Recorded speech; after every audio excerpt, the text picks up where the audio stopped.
P1 batch नव साम्राज्यवाद, neo imperialism. आजकल मैं एक विशेष चीज़ को देख रहा हूँ। There is a new type of imperialism, means nowadays no one is attacking on any nation for the sake of just merging that nation. आजकल ऐसा नहीं होता है कि कोई देश एक दूसरे देश पे इसलिए हमला करे कि उसे अपने में मिला ले। सामान्यतः ऐसा नहीं होता है, एक्सेप्शंस आर देयर। नाश करने के लिए, विनाश करने के लिए तो हमले हो ही रहे हैं, लेकिन ऐसा नहीं हो रहा। तो साम्राज्य फैलाने वाली बात तो सेकेंड वर्ल्ड वार के बाद ख़त्म हो गई कि चीन भारत पे हमला करे और भारत को अपने में मिला ले, है ना। ये नहीं होता है। अब ये नहीं होता कि मार के गद्दी बैठ गए, झंडा फहरा दिया, देश हमारा हो गया। ये अब नहीं होता है। लेकिन एक नए तरह का साम्राज्यवादी, विस्तारवादी एक विश्व जन्म ले चुका है। ये पूंजीवादी साम्राज्यवाद है, नियो इम्पीरियलिज्म है, कैपिटलिस्टिक इम्पीरियलिज्म है, पूंजीवादी साम्राज्यवाद है। इसके अंतर्गत जो धनी देश हैं वो सोशल मीडिया के माध्यम से तमाम देशों को अपने कब्जे में कर चुके हैं और कठपुतली की तरह उन्हें नचा रहे हैं। चीन ने इसीलिए अपना गूगल रखा है, सर्च इंजन, अपनी चीज़ें रखी हैं, जिससे कि चीन बचा हुआ है इन साम्राज्यवादी ताकतों से, और इन लोगों का चीन पर कोई बस नहीं चल रहा है। इतनी अधिक तकनीकी प्रगति है चीन में कि आज सारे विश्व की बड़ी से बड़ी कंपनियां अपने मैन्युफैक्चरिंग यूनिट चीन में लगाए हुए। चीन एक कम्युनिस्ट रणनीति पर चलने वाला देश है। हम उनकी कम्युनिज्म की आलोचना कर सकते हैं कि that is not communism, that is neo communism. Neo communism नव साम्यवाद है, जो कि एक तरह का पूंजीवादी साम्यवाद है। मार्क्स के बाद का साम्यवाद है कम्युनिज्म। तो में से बहुत से लोग कम्युनिज्म नहीं जानते होंगे, बेटा विकिपीडिया पढ़ो। इन चीज़ों को विस्तार से मैंने फाउंडेशन बैच में समझाया हुआ है, और उससे भी ज़्यादा विस्तार गोल्ड बैच में होता है। यहाँ तो इतना ही रेफरेंस ही लिया जा सकता है। यहाँ भी बहुत कंसंट्रेटेड मैटर मिल रहा है, ये कम नहीं है। तो नव साम्यवाद है, यानी कि साम्यवादी नीति ये है कि लोग भूत की तरह काम करते हैं। ये लिखने वाले शब्द तो नहीं है, यानी लोग बहुत डेडिकेटेड हैं राष्ट्र के प्रति, और उनके अंदर एक विशेष किस्म का राष्ट्रवाद है। काम करने में लगे हुए हैं, उत्पादन करने में लगे हैं, जो गुणवत्ता उन्हें बताई जाती है वो गुणवत्ता वो दे रहे हैं। ये है चीन। तो ये पूंजीवादी ही है। पूंजी पैदा कर रहा है, पूंजी लगा रहा है, पूंजी जनरेट कर रहा है, पूंजी मल्टीप्लाई कर रहा है, तो पूंजीवादी तो हुआ ही। लेकिन साम्यवादी इसलिए कि साम्यवादी सब एक साथ जुड़े होते हैं, उनमें एक विशेष प्रकार का सिंडिकलिज्म होता है। एक विशेष, मैं बता चुका हूँ पिछली वीडियो में, एक विशेष प्रकार का श्रमिकों का एक भाईचारा होता है। इसीलिए तो कॉमरेड कहलाते हैं कम्युनिस्ट, आपस में एक दूसरे को कॉमरेड कहते हैं। तो उनमें एक जुड़ाव होता है, और वो एक यूनिट की तरह काम करते हैं। पूंजीवाद में प्रतिस्पर्धा ज़्यादा है, और साम्यवाद में मिल के काम करने की प्रवृत्ति ज़्यादा है। तो इस पूरे विश्व में इस समय एक नए प्रकार का साम्राज्यवाद चल रहा है कि पूंजीवाद पूरे दुनिया को हड़पना चाहता है अपनी तरीके से, और चीन बिना कोई प्रोपेगेंडा किए, बिना कोई प्रचार किए, बिना कोई आक्रमण किए, बिना कोई हमले किए, ऐसे कोई काम न किए। ये जो तुम सुनते हो हमले चीन के भारत के बॉर्डर पे, ये सब बेटा पॉलिटिकल नहीं। अभी तुम जानते नहीं हो, राजनीति बहुत गंदी चीज़ है। मसलहत आमेज़ है सियासत के कदम, तू न समझेगा सियासत, तू अभी इंसान है। जब तक आप इंसान हैं तो आपको सियासत समझ में नहीं आएंगी, इसलिए मुझे भी नहीं समझ में आती। लेकिन ये है कि अधिकारी रहा हूँ तो आम इंसान से थोड़ा ऊपर उठ के मैं समझता हूँ सियासत क्या होती है, कब हमले करवाए जाते हैं, कब हमले होते हैं, तमाम बातें ये विश्व में तमाम जगहों पर मैं देखता रहा हूँ, ऑब्जर्व करता रहा हूँ कि तमाम स्थानों पर ऐसी बहुत सारी घटनाएं क्यों होती हैं, उसके बहुत सारे कारण होते हैं। वो मेरा विषय नहीं है यहाँ पर। तो ये सब चलता रहता है। पड़ोसी देशों के आपस में मुद्दे चलते रहते हैं, जिससे कि देश के नागरिक विकास के मुद्दों में न उलझें, महंगाई के मुद्दों पर विरोध न करें, पेट्रोल के दाम पे न चिल्लाएं, वगैरह वगैरह। बॉर्डर पे अगर सनसनी फैलती रहेगी तो एड्रेनलिन जागृत रहेगा, सलामी देते रहेंगे, झंडे उठाते रहेंगे, सब कुछ करते रहेंगे और सर्जिकल स्ट्राइक के लिए सर नवाते रहेंगे। ऐसी बातें विरोधी लोग कहते हैं। बहुत दुष्ट हैं विरोधी लोग, इनको समझ में नहीं आता है कि हमारा शासन कितना अच्छा है और कितना ही पवित्र है। ये बातें ये लोग नहीं समझते। विपक्षी दल हैं, विरोधी दल हैं, मूर्ख है और क्या है, यही कह सकते हैं। लेकिन ऐसी बातें लोग कहते हैं। मैं तो इन बातों में विश्वास नहीं करता। मैं तो पूरी तरह से आस्था रखता हूँ अपनी सरकार में। हमेशा तुम्हें भी रखनी चाहिए। सरकारी नौकरी करोगे तो ऐसे ही चलना पड़ेगा तुम्हें, ठीक है ना। तो इसलिए ये सब बातें व्यर्थ हैं और ये राजनीति है, तो राजनीति में हमें नहीं पढ़ना है। तो ये सब चीन कुछ ना करते हुए भी इस तरह के हमले जो, अच्छा देखो, अमेरिका दुनिया में जहाँ में हमले करवाता है, अफगानिस्तान, ईरान, इराक, ये वो, सीरिया, बगदाद, सब दुनिया भर में पूरा दादागिरी करता रहा। चीन ने कभी किया?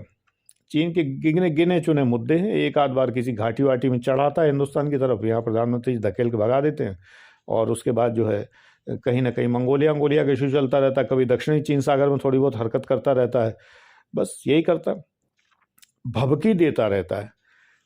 लेकिन असली मुद्दा ये है कि वो पूंजीवादी है पूरी तरह। अपने प्रोडक्ट पूरे संसार में फैला दिए उसने।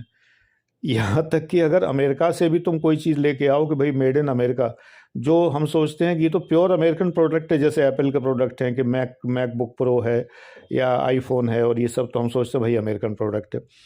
पता चला made in China. Bose product है, हम लोग सोचते हैं जर्मनी का होगा, बोस, फिलिप्स है हॉलैंड का होगा। नहीं, कुछ नहीं रहा, सब मेड इन चाइना है। Everything is made in China. तो ये एक प्रकार का नव पूंजीवाद है, एक ऐसा छिपा हुआ पूंजीवाद है।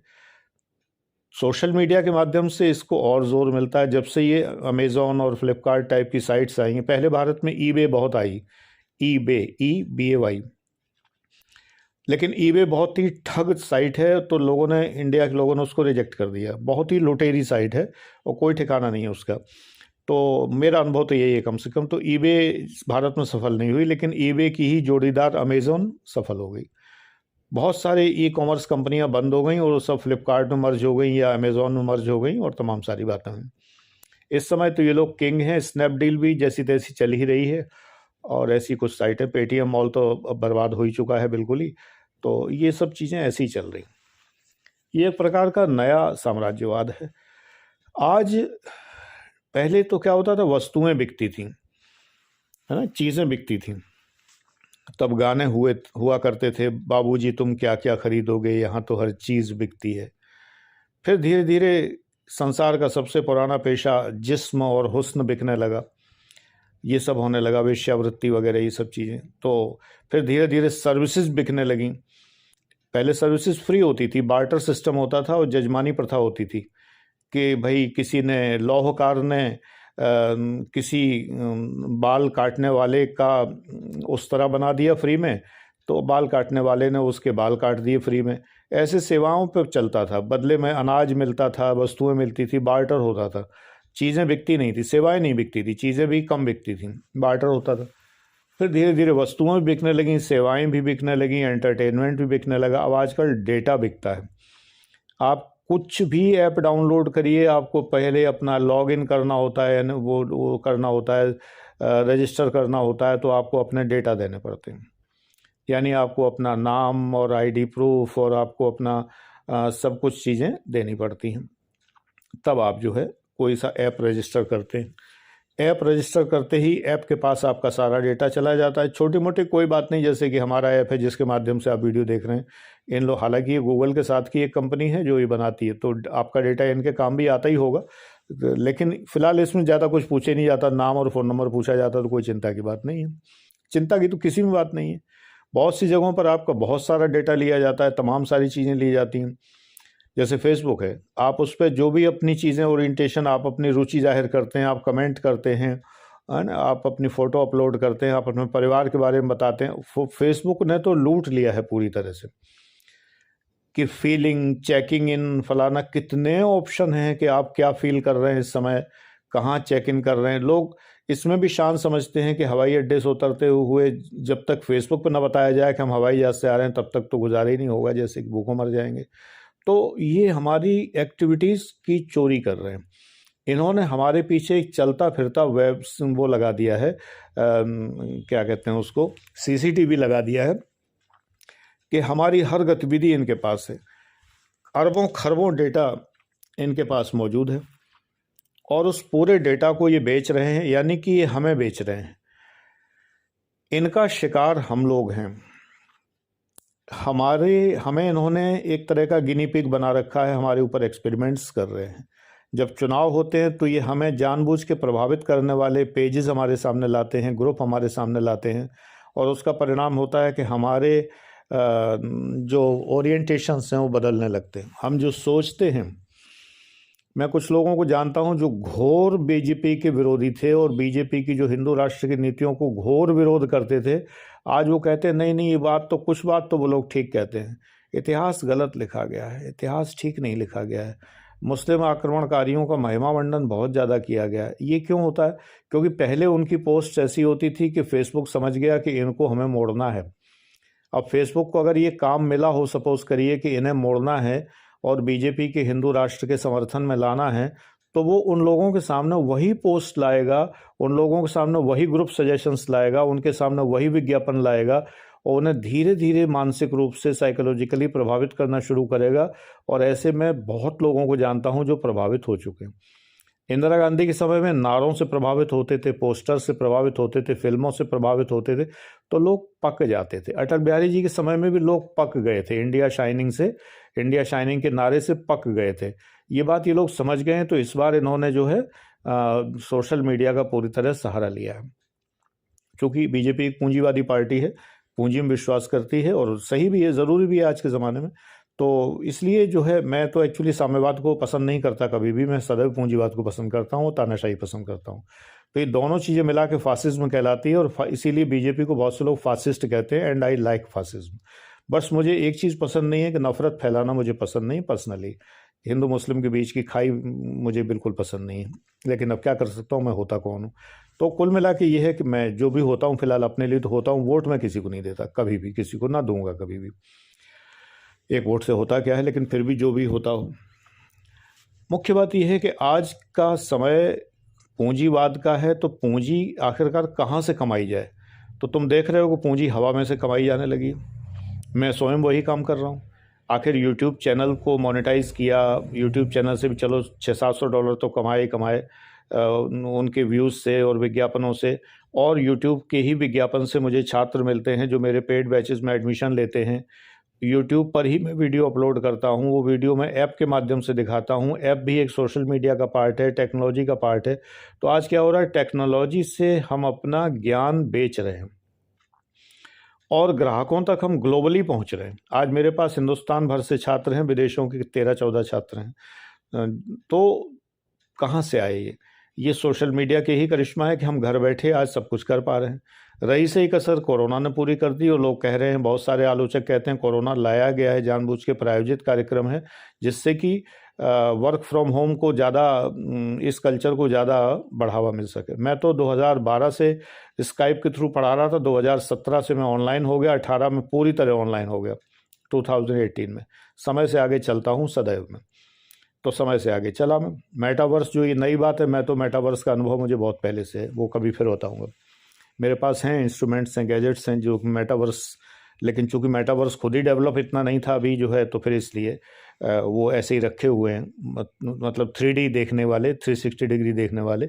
मैं कम से कम अपने आई गियर से, जो आंखों पे लगा लेते हैं ढक्कन सा बड़ा सा, जो है गूगल ग्लासेस भी कहते रहे पहले, सफल नहीं हुए वो, उसके माध्यम से मैं विश्व के 12-15 शहर अच्छे से घूम चुका हूँ अपने बेड पे बैठे बैठे, सर घुमा घुमा के चारों तरफ देखते हुए, जैसे कि मैं लंदन में घूम रहा हूँ।